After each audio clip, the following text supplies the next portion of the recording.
भंडारीपन की शिक्षा भाग 2। क्या क्या पवित्र है, क्या क्या पवित्र है, आज हम ये सीखने जा रहे हैं। सबसे पहली चीज, हमारा परम पिता परमेश्वर, हमारा प्रभु, हमारा स्वामी। पहली बात यह है कि हमारा परमेश्वर पवित्र है। पहला पत्रस 1:16 में लिखा हुआ है, क्योंकि लिखा है कि पवित्र बनो क्योंकि मैं पवित्र हूं। पहला शमूएल 2:2 में वचन कहता है, यहोवा के तुल्य कोई पवित्र नहीं, क्योंकि तुझको छोड़ कोई और है ही नहीं, और हमारे परमेश्वर के समान कोई चट्टान नहीं है। व्यवस्था 20:26 में लिखा है, और तुम मेरे लिए पवित्र बने रहना, क्योंकि मैं यहोवा स्वयं पवित्र हूँ, और मैंने तुमको और देशों के लोगों से इसलिए अलग किया है कि तुम निरंतर मेरे बने रहो। 3 वचन के द्वारा प्रभु का वचन हमको सिखाना चाहता है, परमेश्वर का सबसे बड़ा आदर, सबसे बड़ा नाम, सबसे बड़ी मान्यता जो है वो यह है, पवित्र है। यशायाह और प्रकाशित वाक्य की पुस्तक में जब हम देखते हैं कि स्वर्गदूत, पवित्र स्वर्गदूत, 6 पंखों वाले स्वर्गदूत जो परमेश्वर की पवित्र उपस्थिति में होते हैं, और वो परमेश्वर का आदर इन शब्दों के साथ करते हैं, पवित्र पवित्र पवित्र। मेरे प्रियो, पहली बात आज की शाम प्रभु परमेश्वर चाहता है हम सीखें, वो ये है कि हमारा परमेश्वर पवित्र है। कुद्दूस बाप आसमानी हम उसको कहते हैं, उर्दू में कहते हैं, हिंदी में हम पवित्र कहते हैं, अंग्रेजी में होली फादर कहते हैं। ये परमेश्वर का सबसे बड़ा नाम, सबसे बड़ा आदर है। उसका नाम पवित्र है, उसका काम पवित्र है, उसका धाम पवित्र है, उसके सोच विचार पवित्र है। हमारे प्रभु परमेश्वर से जुड़ी हुई हर एक चीज पवित्र है। पवित्र का अर्थ है सबसे महान। हमारा प्रभु का जो नाम है वो पवित्र पवित्र पवित्र लिया जाता है। तो इसे हमें बड़े गंभीरता से समझना पड़ेगा कि पवित्रता जो ईश्वर की पहली पहचान है, पहला आदर है, और जहां हमारा परमेश्वर होता है वो जगह पवित्र हो जाती है। परमेश्वर की उपस्थिति स्वर्ग को स्वर्ग बनाती है। परमेश्वर की उपस्थिति जब बियाबान जंगल में मूसा के पास थी, तो परमेश्वर ने मूसा से कहा, जिस भूमि पर तू खड़ा है वहां से वो पवित्र भूमि है, इसलिए अपने पांव से जूते उतार दे। परमेश्वर को अगर हम सच्चा आदर देना चाहते हैं और देने की कामना रखते हैं, तो पहला विचार अपने दिल में गहराई तक जाने दें कि हमारा परमेश्वर पवित्र है। दूसरी बात, हमारे परमेश्वर का निवास स्थान, उसका जो मंदिर है वो भी क्या है, पवित्र है। वैसे तो 138 की दूसरी पद में लिखा, मैं तेरे पवित्र मंदिर की ओर दंडवत करूंगा और तेरी करुणा और सच्चाई के कारण तेरे नाम का धन्यवाद करूंगा, क्योंकि तूने अपने वचन को अपने बड़े नाम से अधिक महत्व दिया। मैं तेरे पवित्र मंदिर। और पहला कुरिन्थियों 3:16-17 है, क्या तुमसे कि तुम परमेश्वर का मंदिर हो और परमेश्वर का आत्मा तुम्हें वास करता है। यदि कोई परमेश्वर के मंदिर को नाश करेगा तो परमेश्वर उसे नाश करेगा, क्योंकि परमेश्वर का मंदिर पवित्र है और वो तुम हो। यहाँ पर 2 बातें प्रकट हो रही। एक तो हम जो अपने आप को मसीह कहते हैं, हमारे अंदर परमेश्वर का आत्मा निवास करता है और इसलिए हम भी पवित्र हैं। और जहां परमेश्वर की उपस्थिति रहती है, अर्थात उसका भवन, उसका गिरजाघर, वो एक पवित्र स्थान है। परमेश्वर का नाम होने के कारण वो पवित्र स्थान है। परमेश्वर की उपस्थिति वहां होती है। जहां परमेश्वर है वहां पवित्रता है। और परमेश्वर के पवित्र स्थान में जो पात्र हैं, जो पर्दे हैं, जो वस्तुएं हैं, एक एक वस्तु जो परमेश्वर के घर से जुड़ी हुई है वो पवित्र है। पवित्र का अर्थ होता है परमेश्वर के लिए अलग किया हुआ, अलग की हुई।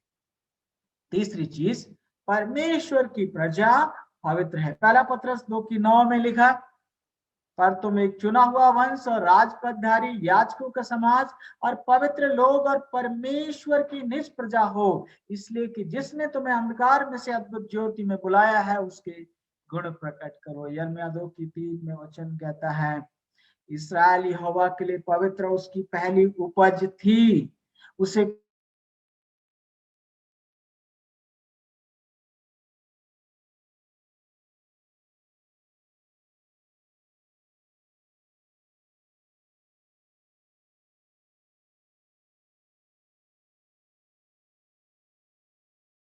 करते हैं, मसीह को स्वीकार करते हैं, मसीह का लहू हमको धोता है और हम पवित्र बन जाते हैं। फिर हम उसकी उपस्थिति में लगातार चलते चलते हमारी सारी खामियां, हमारी सारी कमजोरियां दूर होती जाती हैं। याद रखें तीसरी बात, हम परमेश्वर की पवित्र प्रजा हैं। पवित्र होने के लिए हम बुलाए गए हैं। इसका अर्थ है अलग किया गया है हमको। संसार में तो हम हैं, लेकिन संसार के नहीं है, दूसरे लोगों से अलग किया गया है। परमेश्वर ने हमको चुना है, परमेश्वर ने इस दुनिया से अलग किया है। आप और मैं परमेश्वर के लिए पवित्र किए गए। कितना बड़ा आदर है, कितना बड़ा सम्मान है। जो परमेश्वर स्वयं है वो आपको वही आदर देना चाहता है कि आप और मैं पवित्र बने। अगली बात, चौथी बात, परमेश्वर की व्यवस्था पवित्र है। रोमियो 7:12 वचन कहता, इसलिए व्यवस्था पवित्र है, आज्ञा भी ठीक और अच्छी है। परमेश्वर पवित्र है, उसका निवास स्थान पवित्र है, उसकी प्रजा पवित्र है, उसकी व्यवस्था पवित्र है, उसका कानून, जिस प्रकार परमेश्वर पवित्र है उसी प्रकार से व्यवस्था भी पवित्र है, क्योंकि परमेश्वर की व्यवस्था है। परमेश्वर की व्यवस्था हर एक व्यवस्था से अलग है, उत्तम है। जिस तरह से हमारा परमेश्वर सर्वोत्तम है, उसी तरह से परमेश्वर की व्यवस्था भी सर्वोत्तम है। परमेश्वर के कानून हर कानून से ऊपर है। परमेश्वर के कानून हमारी परमेश्वर की प्रजा के लिए है। परमेश्वर की व्यवस्था से छेड़छाड़ नहीं की जा सकती। परमेश्वर के व्यवस्था में कोई भी तब्दीली, कोई भी बदलाव नहीं किया जा सकता, क्योंकि ये परमेश्वर का चरित्र है। अगली बात, परमेश्वर का एक दिन पवित्र है। 7 दिनों में से एक दिन, जो 7वां दिन है, वो पवित्र है। निर्गमन 20:8-11 वचन कहता है, तू विश्राम दिन को पवित्र मानने के लिए स्मरण रखना। 6 दिन तो तू परिश्रम करके अपना सब काम काज करना, पर 7वां दिन तेरे परमेश्वर यहोवा के लिए विश्राम दिन है। उस दिन में ना तो तू किसी भांति का काम काज करना, ना तेरा बेटा, ना तेरी बेटी, ना तेरा दास, ना तेरी दासी, ना तेरे पशु, ना कोई परदेशी जो तेरे फाटकों के भीतर हो, क्योंकि 6 दिन में यहोवा ने आकाश, पृथ्वी और समुद्र और जो कुछ उनमें है सबको बनाया और 7वें दिन विश्राम किया। इस कारण परमेश्वर ने विश्राम दिन को आशीष दी और पवित्र ठहराया। 7वां दिन तेरे परमेश्वर यहोवा के लिए विश्राम दिन है, ये पवित्र दिन है। पवित्र दिन का मतलब, कुछ लोग कहते हैं सारे दिन पवित्र हैं।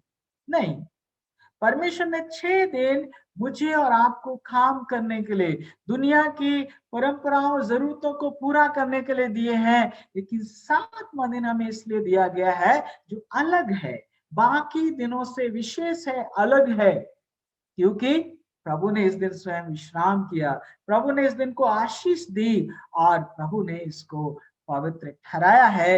ये 3 बातें केवल 7वें दिन पर लागू होती हैं और किसी पर नहीं होती। अर्थात ये दिन प्रभु के लिए है, ये पवित्र दिन है, पवित्र कार्य के लिए है, परमेश्वर की आराधना के लिए है, परमेश्वर की संगति में विश्राम करने के लिए है।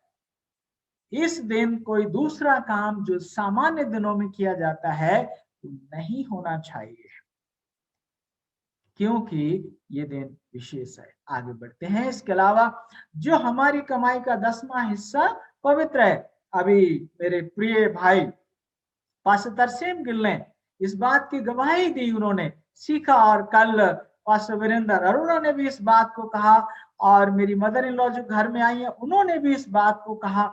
और मेरे प्रियो, ये बात सच है कि जो कुछ हम कमाते हैं अगर हम दान देना चाहें या हम कुछ भी करना चाहें, चाहे हम खर्च करना चाहें, हम 90% से ऊपर नहीं जा सकते, क्योंकि जो 10वां हिस्सा है वो परमेश्वर का है, वो पवित्र है। लय व्यवस्था 27 की 30 से 33 में पढ़ेंगे तो वहां लिखा है, फिर भूमि की उपज का सारा सारा दसमांश, चाहे वो भूमि का बीज हो, चाहे वृक्ष का फल हो, वो यहोवा ही का है। यहोवा ही का है मीन्स ओनली फॉर गॉड, वो यहोवा के लिए पवित्र ठहरे, अलग किया जाए। यदि कोई अपने दसमांश में से कुछ छुड़ाना चाहे तो 5वां हिस्सा यानी 20% बढ़ाकर, अगर हम दसमांश को बदले मेरे प्रियो तो 30% हो जाता है, 10% 30% हो जाता है। 20वां हिस्सा बढ़ाना है। गाय बैल और भेड़ बकरियां निदान जो कुछ पशु गिनने के लिए लाठी के तले निकल जाने वाले, उनका दसमांश अर्थात 10-10 पीछे एक पशु यहोवा के लिए। अब इसमें हमारे गाय बैल पशु पक्षी खेती बाड़ी का जो कुछ भी है उसका 10वां हिस्सा परमेश्वर के लिए है। हमारी कमाई का 10वां हिस्सा परमेश्वर के लिए पवित्र अलग है। 10वां हिस्सा केवल और केवल परमेश्वर के लिए प्रयोग किया जा सकता है। दसमांश हम दे नहीं सकते, केवल वापस कर सकते हैं, क्योंकि वो यहोवा का है। जो यहोवा का है हम उसे दे नहीं सकते। मैं जब कई बार लोगों को ऐसा कहते सुनता हूं, हम दसवांश दें या हमने दसवांश दिया है, अभी मेरी भी गलतफहमी थी, मैं भी सीख रहा हूं, प्रभु ने मुझे सिखाया, अब मैं अपनी टीम को सिखा रहा हूं। दसवांश हम दे नहीं सकते, जो यहोवा का है हम यहोवा को दे नहीं सकते, हम वापस कर सकते। अगर हम कहें कि हमने दसवांश दिया है तो हमारे अंदर एक घमंड या शेखी की भावना आ सकती है, और अगर हम कहें कि लौटाते हैं तो ये वफादारी आती है। प्रभु का हमने प्रभु को वापस कर दिया। दसवांश परमेश्वर का है और ना लौटाने से हम विश्वास योग्य नहीं रहते। दसवांश देने वाले घमंड करते हैं, लौटाने वाले विनम्र होते हैं। तो इस चीज को अपने अंदर तक जाने दें कि हम दसवांश परमेश्वर को लौटाते हैं। और आखिरी चीज और क्या पवित्र है, पहला फल पवित्र है। रोमियो 11 की 16 में लिखा, जब भेंट का पहला पेड़ा पवित्र ठहरा तो पूरा गूंदा हुआ आटा भी पवित्र। जब जड़ पवित्र ठहरी तो डालियां भी ऐसी हैं।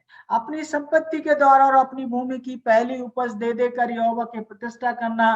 नीति वचन 3:9 व्यवस्था 36:2 में लिखा है, तब जो तेरा देश परमेश्वर यहोवा तुझे देता उसकी भूमि की भांति भांति की जो जो पहली उपज तू अपने घर लाएगा, उसमें से कुछ टोकरी में लेकर उस स्थान पर जाना जिसे तेरा परमेश्वर यहोवा अपने नाम का निवास ठहराएगा।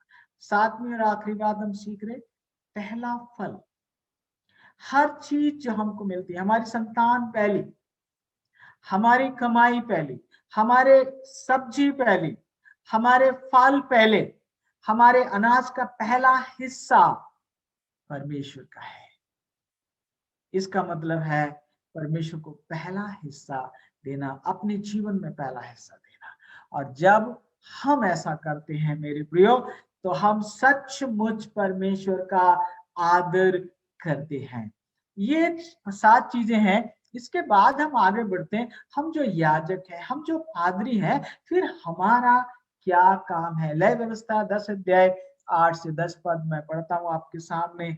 यहोवा ने हारून से कहा, जब जब तू व तेरे पुत्र मिलाप वाले तंबू में आए, तब तब तुम में से कोई ना तो दाख मधु पिए, ना किसी प्रकार का मैं, कहीं ऐसा ना हो कि तुम मर जाओ। तुम्हारी पीढ़ी पीढ़ी में यह विधि प्रचलित रहे, जिससे तुम पवित्र और अपवित्र में और शुद्ध और अशुद्ध में अंतर कर सको। मेरे प्रियो, शुद्ध और अशुद्ध में अंतर करने के लिए, पवित्र और अपवित्र में अंतर करने के लिए, सीखने के लिए, समझने के लिए हारून और उसके पुत्रों को बताया गया कि उनका माइंड क्लियर होना चाहिए, उनके दिमाग में कोई नशा नहीं होना चाहिए। और नशे आजकल अलग अलग तरह के हैं।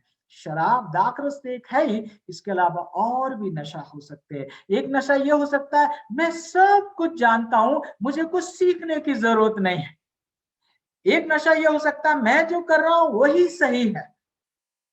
मेरे प्रियो, इस प्रकार की नशा अगर हमारे जीवन में है तो हम अपने लोगों को ये नहीं बता पाएंगे पवित्र क्या है और अपवित्र क्या है, सामान्य क्या है, कॉमन क्या है और होली क्या है। व्यवस्था 22 की 10 में क्या लिखा, पराये कुल का जन किसी पवित्र वस्तु को ना खाने पाए, चाहे वो याजक का पाउन हो या मजदूर हो, तो भी वो कोई पवित्र वस्तु ना खाने पाए। ये बताया गया है कि ये जो पवित्र है इसके ऊपर परमेश्वर का और परमेश्वर के लेवीय और याजकों का अधिकार है। इसके अलावा ये पवित्र वस्तु किसी और के लिए नहीं है। अगर कोई और खाएगा तो हम कल सीखेंगे उसका क्या हो सकता है। आगे बढ़ते हैं। इसका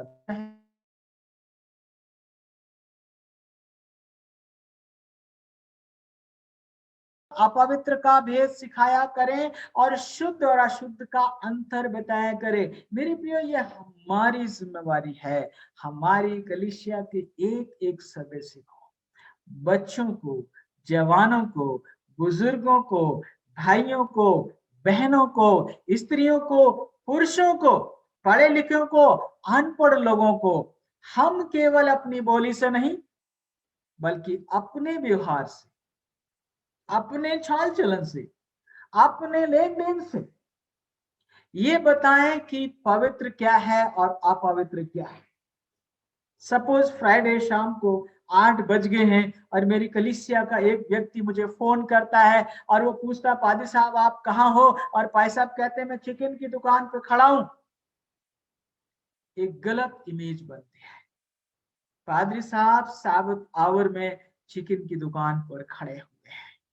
इससे इमेज खराब होती, इससे लोग समझ नहीं पाते कि पवित्र क्या है और अपवित्र क्या है। एजकेल 42 की 20 में लिखा, उसने उस स्थान के चारों ओर अलगे मापी, उसके चारों ओर एक भीत थी, वो 500 बांस लंबी और 500 बांस चौड़ी थी और इसलिए बनी थी कि पवित्र और सर्वसाधारण को अलग करिए। मंदिर के बारे में बताया गया, मंदिर में 4 दीवारी बनाई गई थी, वो जगह अलग की गई थी, ये पवित्र है और ये आम लोगों के लिए। इसी तरह से ये जरूरी है जो हमने 7 चीजें सीखी, परमेश्वर, उसका घर, उसकी प्रजा, उसकी व्यवस्था और उसका दशमांश और उसका जो पहली उपज, जो हमने पवित्र सीखा है, ये सब उसका साबित पवित्र है। ये सिखाना मेरा और आपका दायित्व है, ये मेरी और आपकी पवित्र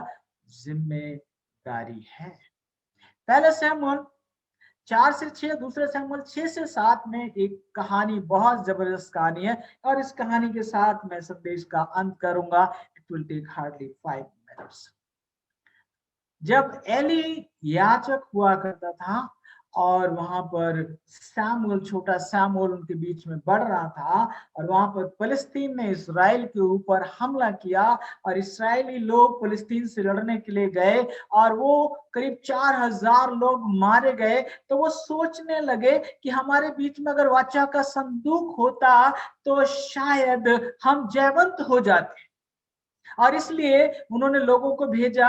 होपनी और पीनहास जो एली के बेटे थे, जो याजक थे, सहायक याजक, उनके साथ वाचा का संदूक लाया गया और जब वाचा का संदूक उनके बीच में आ गया उसके बाद उन्होंने उन्हें एक उम्मीद बंधी और जब उन्होंने हमला किया फिलिस्तीन के लोगों पर, तब 30,000 लोग मारे गए। फिर वो हार गए बुरी तरीके से और एली को जब ये समाचार मिला, एली मर गया। होपनी और पीनहास मैदान में मारे गए, लड़ाई के मैदान में। उसके बाद फिलिस्तीन लोगों ने वाचा का संदूक उठाया और अपने दागोन के मंदिर में उसके सामने रख दिया, ये दिखाने के लिए उनका दागोन देवता परमेश्वर, परम प्रधान परमेश्वर से महान है।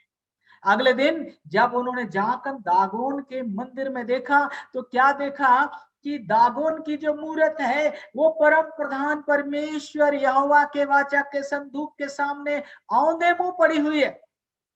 लोगों ने दागोन की मूर्त को खड़ा किया और रात बीती और अगले दिन जब गए तो क्या देखा, दागोन के सिर कटा हुआ है, दोनों हाथ कटे हुए हैं। और उसके बाद अस्दोदी लोगों के ऊपर एक के बाद एक कष्ट और बीमारियां और परेशानियां और तकलीफें आने लगी, मरी फैलने लगी। अस्दोद के लोग बहुत बुरी तरीके से डर गए और उन्होंने वाचा के संदूक को गत नगर में भेज दिया। गत नगर में भी यहोवा ने बड़ा नरसंहार किया, वहां पर भी बहुत लोग मारे गए। और उसके बाद वहां के लोगों ने डर कर जो वाचा का संदूक था वो एक्रोन को भेज दिया गया। और एक्रोन में भी क्या हुआ कि बड़ा नरसंहार हुआ, वहां पर भी बहुत लोग मारे गए। परमेश्वर के वाचा का उन्होंने आदर वैसा नहीं किया जैसा परमेश्वर है, क्योंकि वहां पर क्या हुआ, उन्होंने परमेश्वर को पवित्र नहीं जाना और इसलिए उनके ऊपर एक के बाद एक संकट आया। एक्रोन से ये जो वाचा का संदूक है ये बेतशेमेश में आया और बेतशेमेश में बड़ा आनंद हुआ, वहां बड़े लोग खुश होने लगे। लेकिन कुछ लोगों ने क्या किया, वाचा के संदूक में झांक कर देखा तो पहले 70 मरे और उसके बाद 50,000 और मर गए। एक्रोन के लोग बहुत बुरी तरीके से डर गए और उसके बाद उन्होंने उस वाचा के संदूक को अबीनादाब के घर में पहुंचाया। और ये वाचा का संदूक, परमेश्वर की उपस्थिति का संदूक, अबीनादाब के घर में 20 वर्ष तक रहा और प्रभु ने उसके घर को आशीषित किया। लेकिन वहां से दाऊद ने इस वाचा के संदूक को लाने की कोशिश की और जब दाऊद वाचा के संदूक को लेकर आ रहा था मेरे प्रियो, तो उज्जियाह ने संदूक में झांका और उसके बाद क्या हुआ, दाऊद बहुत डर गया और दाऊद ने संदूक को, वाचा के संदूक को घर में ना लाकर बल्कि गती ओबेदेदोम के घर में 3 महीने रहा। और परमेश्वर यहोवा ने ओबेदेदोम और उसके समस्त घराने को आशीष दी। यहाँ पर कुछ सीखने और कुछ समझने की जरूरत है। यही जो वाचा का संदूक है, कुछ लोगों के लिए शाप का तो कुछ लोगों के लिए आशीष का कारण कैसे बन गया। जिन्होंने वाचा के संदूक का आदर इस तरह से किया कि ये पवित्र है, उनके लिए आशीष का कारण बना। और जिन्होंने वाचा के संदूक को एक आम संदूक जाना, उनके लिए विनाश का कारण बना। परमेश्वर ने अगर हमारे जीवन को सलामत रखा तो कल हम देखेंगे शाप कैसे आता है और क्यों आता है, उसका छुटकारा क्या है। अगर आपके अंदर परमेश्वर ने आज शाम बात की है और आप ये प्रण करते हैं कि हे परमेश्वर जो पवित्र है, मुझे ऐसा मन दे कि मैं उसे पवित्र मानूं, मैं उससे पवित्र मानूं, चाहे वो सैबत हो, चाहे वो टाइथ हो, चाहे वो पहला फल हो, चाहे वो परमेश्वर की आज्ञाएं हो, चाहे वो परमेश्वर का घर हो, परमेश्वर के घर से जुड़ी हुई कोई चीज हो, और या वो परमेश्वर की कलीसिया का कोई भी जन हो। अगर आपकी इच्छा है तो आप मेरे साथ अपने सिरों को, चाहे आपके कैमरे खुले हैं या बंद है, आप अपने सिरों को मेरे साथ झुका सकते हैं। आप अपना दाहिना हाथ अपने सीने पर रख सकते हैं। ये एक प्लेस को, एक प्रण को दिखाता है, प्रभु मैंने अब तक लापरवाही की लेकिन आगे नहीं करना चाहता, मैं आपके लिए दुआ करूंगा। मेहरबान खुदावंद, आपने हमसे बात की है, हमारी खामियां, हमारी कमजोरियां, हमारी लापरवाहियां हम पर उजागर हुई हैं। हमारी जिम्मेवारियों को हमें याद दिलाया गया है कि हम शुद्ध और अशुद्ध, पवित्र और अपवित्र में भेद जाने, भेद माने और अपनी वाणी से और अपने व्यवहार से और अपने जीवन से अपनी कलीसिया, अपने लोगों, अपने भाई बहनों को जिन्हें प्रभु आपने अपने लहू से खरीद के हमें सौंपा कि हम उनकी चरवाई कर सके, हम उनको सिखाने वाले बन सके। पिता, आज तक हमने लापरवाही की है, हम शर्मिंदा हैं, हम क्षमा याचना करते हैं। आप हम पर अनुग्रह करें, केवल आपकी करुणा से जो पवित्र है हम उसे पवित्र जान सकते हैं। आप ऐसा करेंगे, इसके लिए धन्यवाद। धन्यवाद के साथ प्रभु मैं प्रार्थना करता हूँ हर एक भाई बहन के लिए बच्चे बुजुर्गों के लिए जिन्होंने एहसास किया है कि किसको पवित्र मानना है, किसको नहीं मानना है, आप उनको आशीषित करें और उनकी सहायता करें, ताकि इस पल से हमारा जीवन बदल जाए और आपको महिमा मिले। विनती सुनने के लिए धन्यवाद। प्रभु यीशु के नाम से मांगते हैं, आमीन।